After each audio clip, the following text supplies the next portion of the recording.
Morning, folks. Lester here, and I want to talk to you from the heart.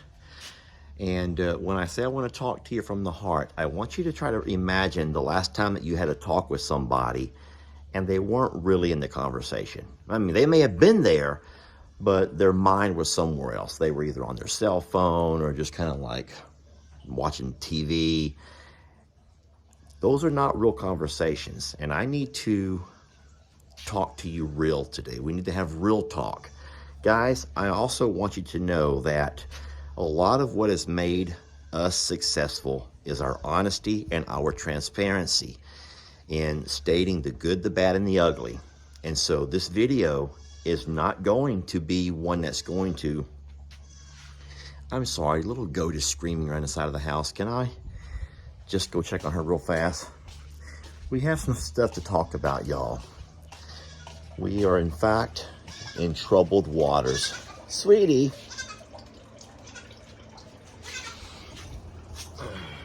You lost me?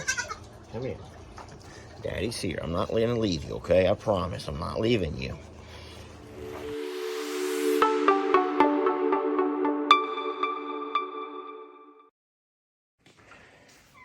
Come here, little one. Come on. Don't make a mess on Mama's floor. Well, my video has been slowed down a couple of minutes, but I promise this will not take long. And any mess that she makes, I promise you we have two good helpers here who will gladly clean it up.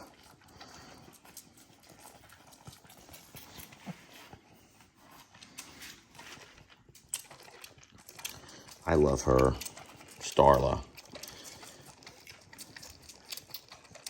But I told Jamie something that, you know, there's someone else who loves her. Miss Pat. And I says, I want to give her to Miss Pat. I think Miss Pat would be great with her and for her. We could take her and put her out in our pasture at some point with the other goats. But y'all, to have a companion, a human companion to hang out with and be best friends with for a goat who's been bottle fed is just an ideal lifestyle. Wow, that was fast. Look at that girl. She can, it's all gone, baby. It's all gone. You did it all. Guys, don't worry. She drinks about 7 bottles a day. Every couple of hours she's eating. Okay? It's all gone, my love. I joked around with Miss Pat about that. And listen, I don't think that she and Mr. David are against the idea. This is the kind of trouble that we have to deal with right here. I don't mean Pat and David. They're not trouble at all. It's that little one thing right there who thinks that she runs this show. Mm-hmm. She does. She thinks she runs the show. Oh, no. If she finds that, that's your easy go, yeah. Yeah, the snack wagon. Exactly. The snack wagon. Yeah. Oh, Lord. I says, Pat and Dave, y'all want a bottle, baby? Y'all want a bottle-fed goat? She'd be real cute around y'all's place. She'd eat everything. Sadie's like, she stays with me. She stays with me. Sweet girl. You ain't leaving, sweet girl. You ain't leaving. She's like, this is a really neat playground y'all brought here. This is super fun. Oh, you can't get him in. All right, I'm back to where we started. Friends, our life, even though we do social media, it's not a Hollywood production. You know, there's not a PR person who tells us what to say and how to say it, and we don't have, you know, it's not scripted. We don't have to make any Hollywood apologies just to appease folks here and there. We lay it out on the line and tell you the way it is. And today, I am very discouraged at something. And let me flip my camera around, please. The only way that we can ever irrigate our pastures, the only way, is for us to first find a way to fill up our pond. The problem is, we spent the entirety of the day rigging up a system to get water from the river to our pond. And Jamie and I did, in fact, work the pumps, refueling and all that needs to go on with priming for 6 hours. And I feel like we pumped thousands of gallons of water into our pond. And by the end of the day, we were both feeling good with the results of day one pumping.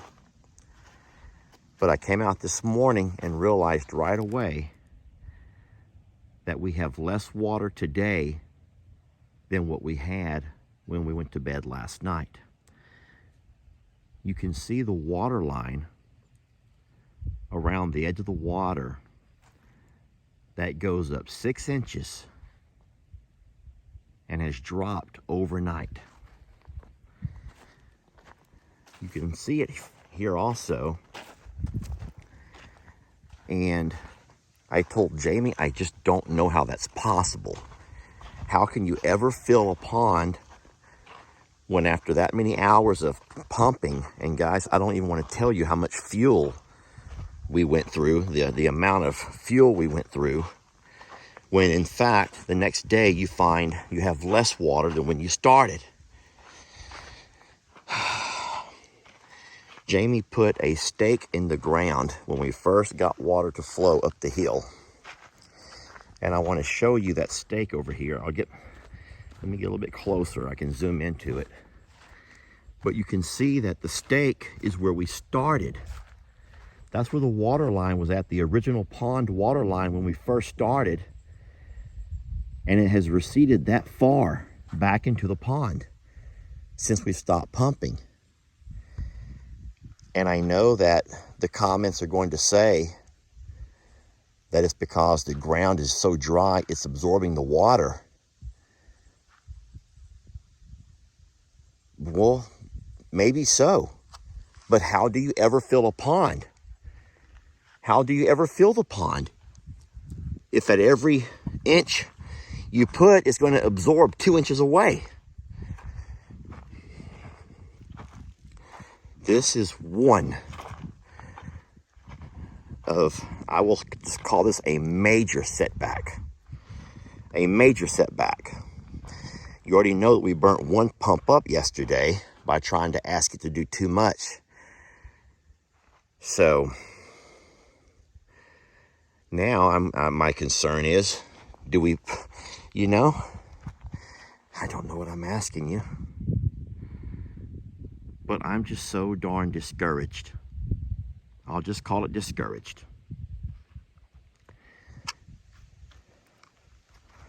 Now, if you think this is bad, just wait until I show you what's going on over at the sanctuary with our water supply over there.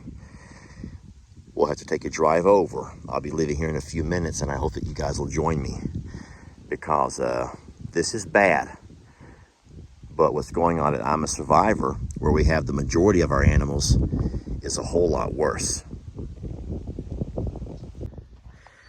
So there are some topics that are of great controversy, and if you even begin to discuss them, it opens the door for all kinds of arguing and bickering back and forth. And I'm telling you right now, as I look you in the eye, I am not looking to start drama with anybody, but I'm telling you the facts as I see them, okay? These are the facts as I see them. I want to show you a photograph that was taken of Santoro this past weekend. And I highlighted a section that we're all very familiar with, and I want to talk to you about why we feel like that is there. Bear with me for a minute. So that takes us to our water sources. My friends, this is the small pond that we have here in the 4-acre pasture where we have both Santoro and Wayland, and eventually we'll have Tex.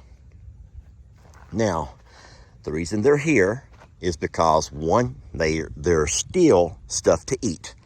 Unlike the other property, it's not much, but there's still stuff to graze on out across this pasture. This, however, is a major concern. Friends, I'm just going to come right out and say it, that in my opinion, this water is stale. I have a better word, putrid. This water is putrid. It has a horrible odor. It's stagnant, stale, and I imagine that it is just a breeding ground of all kinds of harmful bacterias. That's where I think the odor comes from. Now, I know there's going to be people who are going to say, my grandfather this and this and this, my uncle this and this and this, and I grew up on a farm where this and this and this. But it is my opinion that, yes, there may be some benefits to pond water, this type of water source with some certain minerals and whatnot, but there's nothing in here that's going to benefit your cows this time of year. We try to keep a fresh, clean water source. That would be up at the barn. We'll talk about that when we get up there. Hi, ladies. Good afternoon, everybody. Let's all walk down and say hi to our lady friends. We have our beautiful Pearl and her daughter, Jolene. Hi, Jolene. Don't get up on my account. Santiana, keep your spot, baby. I didn't bring any feed. We have Santiana and her beautiful daughter, Charlene. Hi, ladies. And over here in the back, still in the shade, we have Marilyn, Gracie, who looks wonderful, and of course, Jezebel. These are our lady longhorns, and they seem to be doing great. They all look wonderful. I'm not just looking at their faces and their pretty faces. I'm looking at their bodies and all the different things that we look at when we evaluate our cattle, different things that we need to be aware of. I'm also going to walk over and check out their water source. This is their natural water source. And I'm going to tell you right now, I see something that I don't like. Actually, guys, I see several things that I don't like. And this is going to freak you out. Looky here. So as I walk up, immediately I can smell the most horrible smell ever. I look across the pasture or across the pond and I see dead fish, dead fish, dead fish, dead fish, dead fish.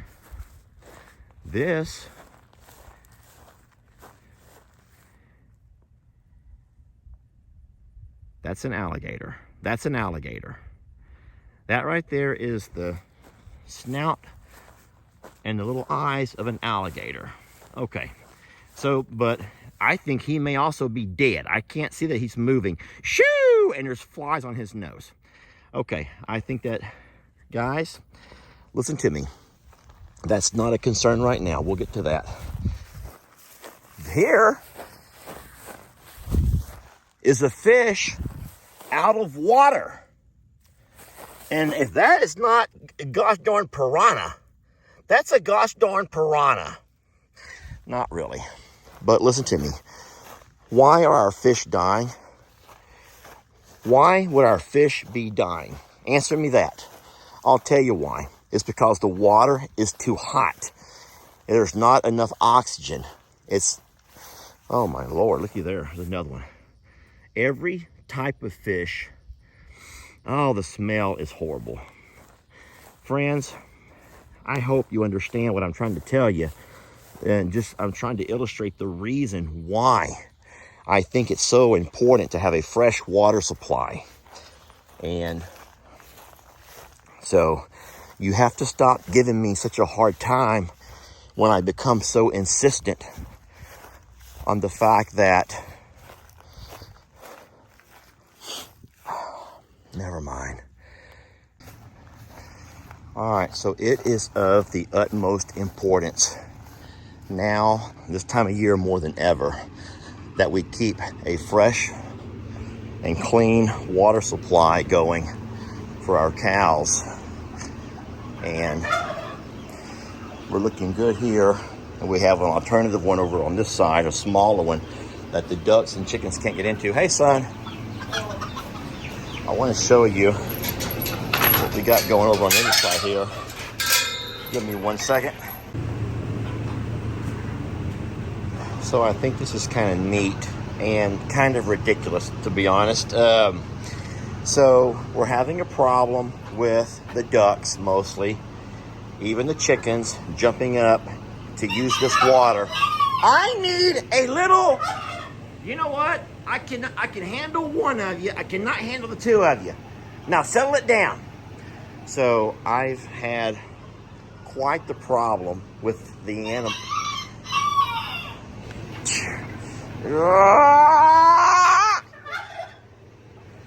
So we've had quite the problem with the feathered babies dirtying the water. So this was a quick, silly solution that Megan and Ellie came up with. I think it's, okay, so I will just laugh and say it's cute, but it's not permanent. What we have to do, I will say this again, what we have to do is find a way to get, come on, man! Well, I just wanted to bring attention and awareness to another concern of ours, which we talk about all the time, the lack of grass and lack of vegetation, the heat and the effects of the heat wave and how it has on all of, the animals. But now, oh my gosh, why? I'm trying to work on my video. But now you can see that it's not only the grass that's being affected, but it's also our water supply. Listen to me, I love free-ranging chickens because of the benefits they bring to the farm as far as keeping the pastures cleaned up, a whole lot less insects and pests, rodents. And so there's so many benefits to having free-ranging, but we have to figure something out when it comes to our water supply and how we're going to keep a clean, fresh water supply, especially now that we don't have a pond access. So, hey, thank y'all for watching. It's always funner and gooder when you do things together, and even discussing big topics like this, bringing awareness. I'm more than happy to read your comments and look at your ideas and suggestions. And with that being said, we will catch you guys on tomorrow's video. Survivor, I'm a survivor, survivor. Who will be the ultimate survivor? Let's find out when you spend a day in our shoes. All you creators, our sanctuary is waiting. Who will win the title? Well, it could be you. Survivor, survivor, I'm a survivor.